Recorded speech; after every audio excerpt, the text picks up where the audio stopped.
Bismillahirrahmanirrahim. Assalamualaikum warahmatullahi wabarakatuh.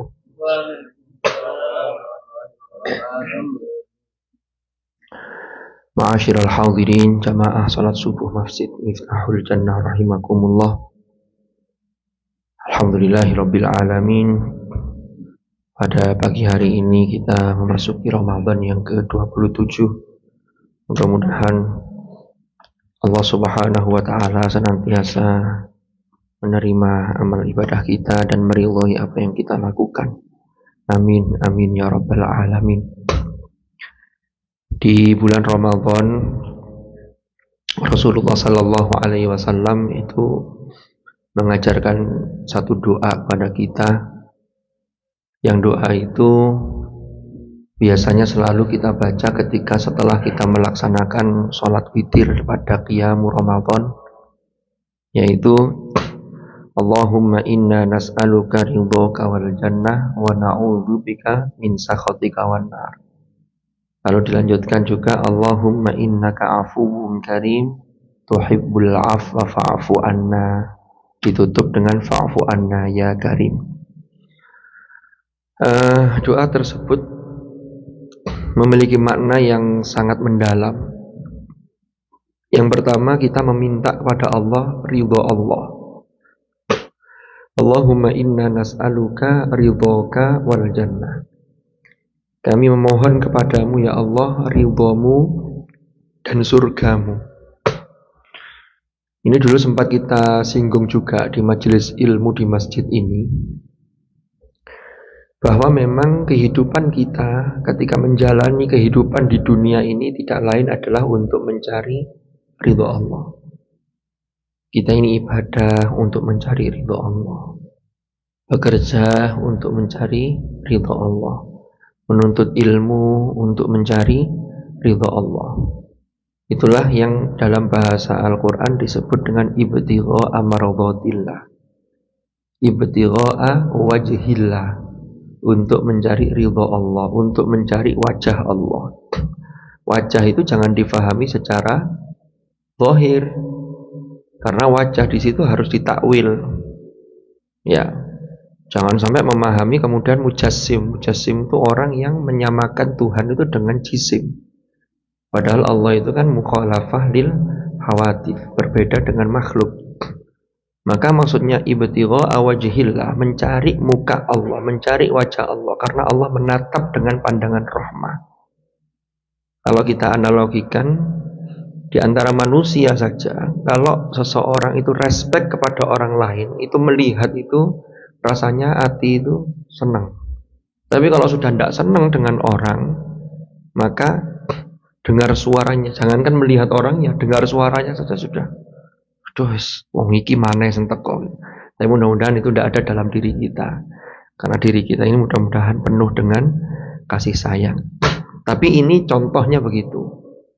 Sehingga kalau ibtigha'a wajhillah itu ya berarti sama maknanya dengan mencari ridha Allah. Karena kalau Allah ridha, Allah akan menatap dengan pandangan kasih sayang. Itulah yang kemarin di dalam hadis sudah kita bahas. Salah satu hal yang menjadi anugerah bagi umat Rasulullah Muhammad sallallahu alaihi wasallam itu apabila di awal-awal bulan Ramadan, 10 hari pertama, kalau di riwayat yang lain dibagi 10 hari pertama itu Allah memandang dengan pandangan rahmah. Maka itu namanya Allahumma inna nas'aluka ridhaka wal jannah. Nah, kalau Allah sudah ridho, maka rahmatnya turun. Kalau rahmatnya turun, maka dengan rahmatnya kelak di akhirat kita dimasukkan ke dalam surga yang penuh dengan fasilitas. Ini. Lalu ridho Allah itu dari mana lewatnya? Melakukan perintah-perintah Allah, berbakti kepada orang tua. Nah, itu yang paling utama. Kemarin sempat kita bicarakan mengenai tingkatan-tingkatan kezaliman. Lalu lanjutannya, wa na'udzubika min sakhatika wan nar. Kami berlindung kepadamu ya Allah dari murkamu. Ya, yang murka itu menyebabkan nanti endingnya seorang hamba itu akan dimasukkan ke dalam neraka. Nah, murka Allah itu apa? Ya kalau larangannya tidak dihiraukan, kalau perintahnya tidak ditaati. Ini termasuk, ini menyebabkan murka dari Allah. Lalu kemudian karena kita ini manusia yang penuh dosa, kita meminta mohon ampun, innaka afuwun karim. Ya Allah, panjenengan ini sungguh adalah zat yang maha pemaaf, maha pemurah, maha mulia. Maka tuhibbul afwa, engkau mencintai pemaafan, engkau mencintai ampunan, maka ampunilah dan maafkanlah kami. Ini ending dari doa yang setiap malam kita baca. Mudah-mudahan doa itu betul-betul diijabah oleh Allah Subhanahu wa ta'ala. Nah, memang melakukan hal-hal yang baik itu secara zahir yang kita rasakan di dalam kehidupan dunia ini memang butuh perjuangan. Untuk mendownload atau mengunduh rahmat Allah, untuk mengunduh ridha Allah, itu butuh perjuangan. Imam Abdullah Alwi Al-Haddad itu sudah berpesan, kata beliau begini, yakunul khairu fil akthar syaqqan fil hal. Mayoritas kebaikan-kebaikan itu ketika dilakukan itu rasanya syaqqan, berat fil hal, pada pelaksanaannya. Apalagi memulai itu berat. Puasa Ramadan, kita biasanya bekerja dalam kondisi tidak puasa. Begitu awal Ramadan, ini biasanya rasanya lebih berat. Aduh, nanti lama-lama bismillah kita perjuangkan, ini tinggal 3 hari, 4 hari. Ya 3 atau 4 lah. Selasa, Rabu, Kamis. Kalau lebarannya Sabtu berarti tambah Jumat, berarti kan 4 hari. Ini sudah biasa, loh. Kok tiba-tiba sudah tinggal 4 hari. Makanya kemarin ketika mengucapkan selamat, kami mengurus Masjid Miftahul Jannah, itu dimulai dari tanpa terasa, katanya, kata Nizar kemarinnya. Tapi pertanyaannya kemudian, iya tanpa terasa apa terasa? Ya tanpa terasa kalau sudah, kalau pas lagi di kerjaan pas panas ya terasa juga. Tapi kalau sudah lebaran takbiran ya tanpa terasa. Jadi memang pelaksanaannya begitu, itu kebaikan itu mayoritas begitu, butuh perjuangan. Nah, tapi lanjutannya kata Imam Alwi Al-Haddad ini, kata Imam Haddad, hulwan fil ma'al, jangan khawatir, nanti endingnya itu manis. Lalu beliau mengibaratkan, wa mathalu fa'ilihi mathalul ladzi yas'adu fil aqabatil ka'ud. Perumpamaan seseorang yang melakukan kebaikan itu diumpamakan seperti seseorang yang mendaki gunung, naik bukit yang tinggi, menjulang. Jadi mendaki gunung. Yang orang mendaki gunung itu la yajidur rahata hatta yantahiya ila a'laha. Yang dia tidak akan merasa puas, tidak akan merasa plong, tidak akan merasa lega kalau belum mencapai puncak. Ada orang tuh yang hobi manjat gunung, disebut dengan pecinta alam. Itu sudah berangkat, sejak berangkat itu sudah di planning. Oh, ini pendakian puncak Semeru, ketinggiannya 3000 sekian di atas permukaan laut, kan begitu. Maka bekal-bekal disiapkan. Kenapa? Karena ini menuju puncak. Ya, dengan sudah nyari informasi. Di sana suhunya berapa? Apa yang harus disiapkan? Itu kalau belum nyampe sana, itu belum lega. Di tengah-tengah itu tidak ada pendaki gunung yang kemudian di tengah-tengah, alhamdulillah sudah sampai sini aja. Tidak, itu pasti sampai puncak. Nanti di puncak biasanya bawa bendera, lalu ditancapkanlah bendera di situ, lalu foto. Kan biasanya begitu. Itu untuk tadabbur alam. Kalau pendakian seperti itu dilandasi dengan lillah, dan itu membuat dia semakin dekat dengan Allah karena melihat alam yang terhampar, itu namanya ayat-ayat kauniyah, maka itu juga bernilai ibadah. Tapi kalau mendaki itu hanya sekedar hobi, sholatnya malah hilang, ini yang jadi masalah, gitu loh.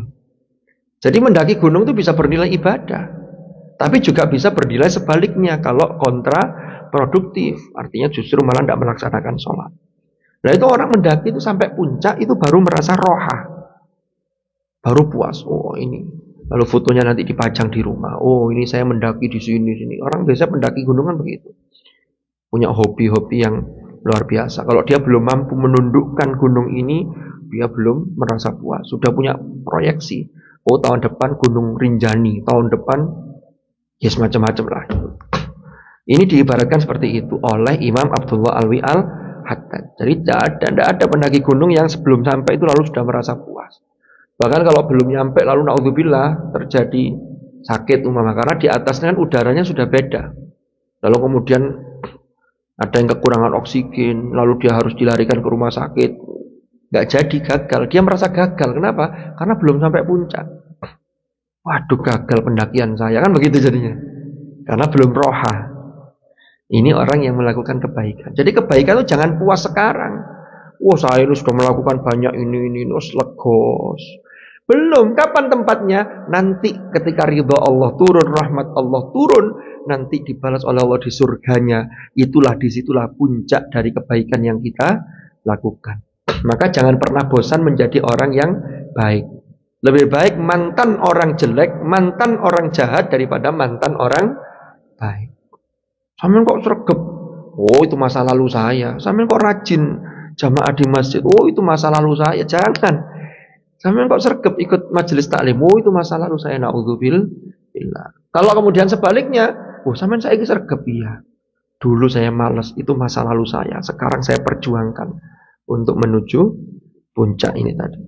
Sebaliknya kata Imam Al-Haddad, wasyarru, keburukan atau kejelekan atau amal-amal yang tidak baik, yakunu fil aktsar, mayoritas itu adalah hulwan fil hal. Sekarang ini enak. Lihat temannya puasa, yang puasa lihat temannya tidak puasa. Oh, ketoke enak. Siang-siang kerja minum es, minum air. Oh, seger banget tuh. Jare semposo enak menawa gak puasa. Iya, ketoke saiki enak. Tapi syaqon fil istiqbal, masa depannya nanti ke depannya dia sengsara. Sengsara di mana? Dunianya bisa jadi walaupun kadang-kadang secara zahir terfasilitasi tapi barokahnya hilang.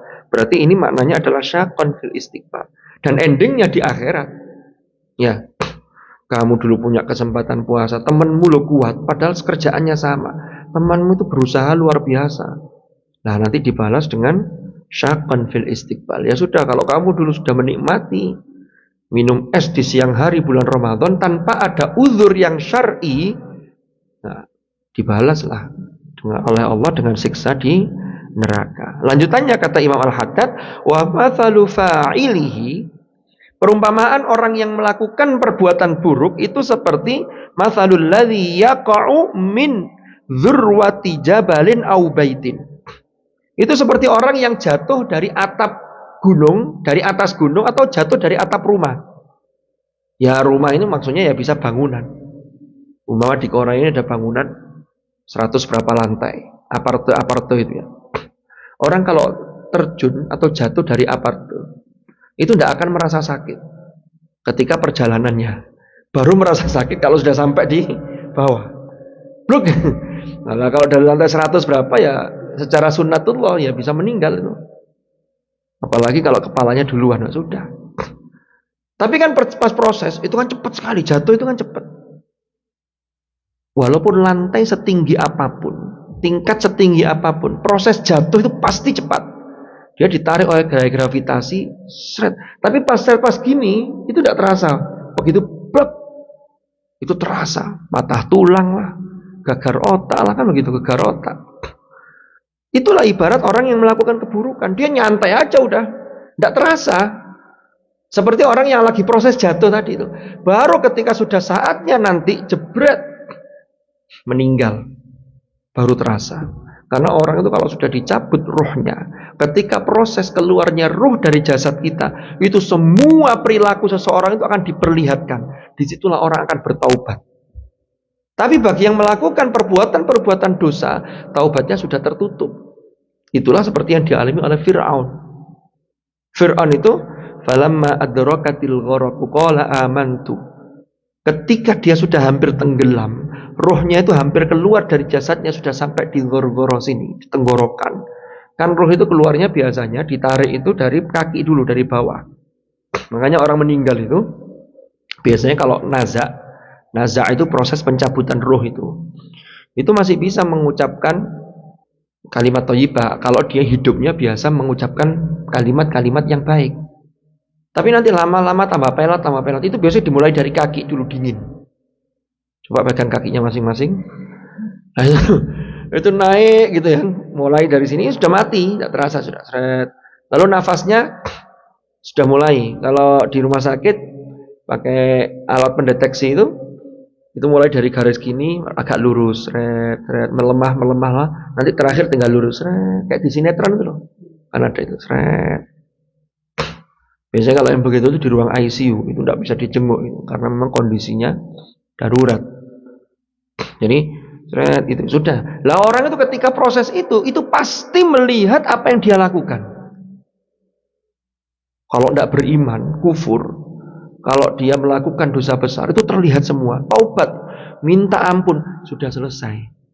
Karena dulu waktu untuk dia bertaubat sudah diberi sangat longgar sekali, tapi tidak dimanfaatkan. Begitu ketika itu semua orang mau taubat, tapi apa kata Allah? Ketika menyikapi Fir'aun mengatakan, amantu annahu la ilaha illalladzi amanat bihi banu Israil wa ana minal muslimin.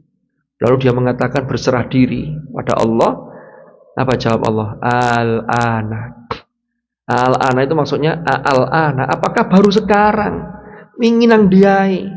Ramadan full 30 hari nang diai. Posong enggak, nang masjid enggak, mau begitu.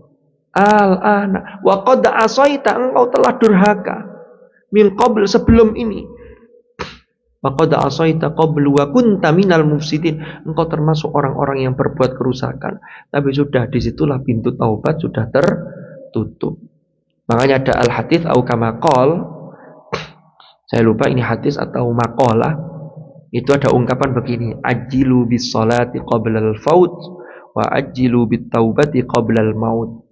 Bersegeralah melakukan sholat, mendirikan sholat sebelum terlambat, dan bersegeralah bertaubat sebelum wafat. Qoblal faut, qoblal maut. Faut hilang, maut kematian.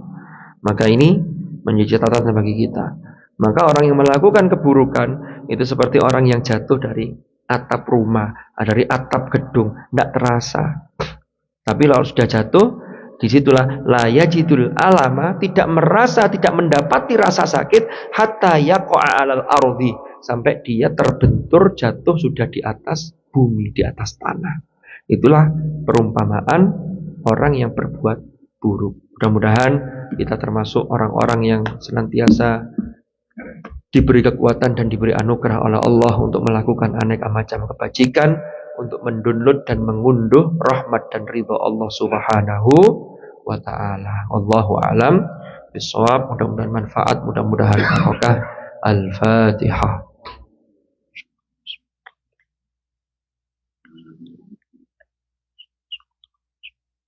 Bismillahirrahmanirrahim. Alhamdulillahi rabbil alamin.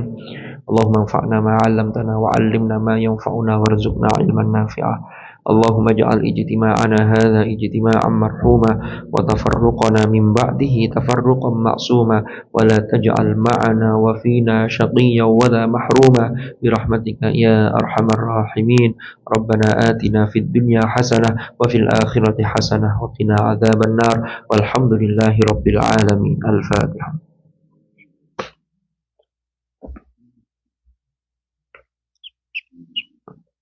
Subhanakallahumma wa bihamdika asyhadu an la ilaha illa anta astaghfiruka wa atubu ilaik. Wa sallallahu ala sayyidina Muhammadin walhamdulillahi rabbil alamin. Hadanallahu wa iyyakum ajma'in. Al-afa minkum. Assalamualaikum warahmatullahi wabarakatuh.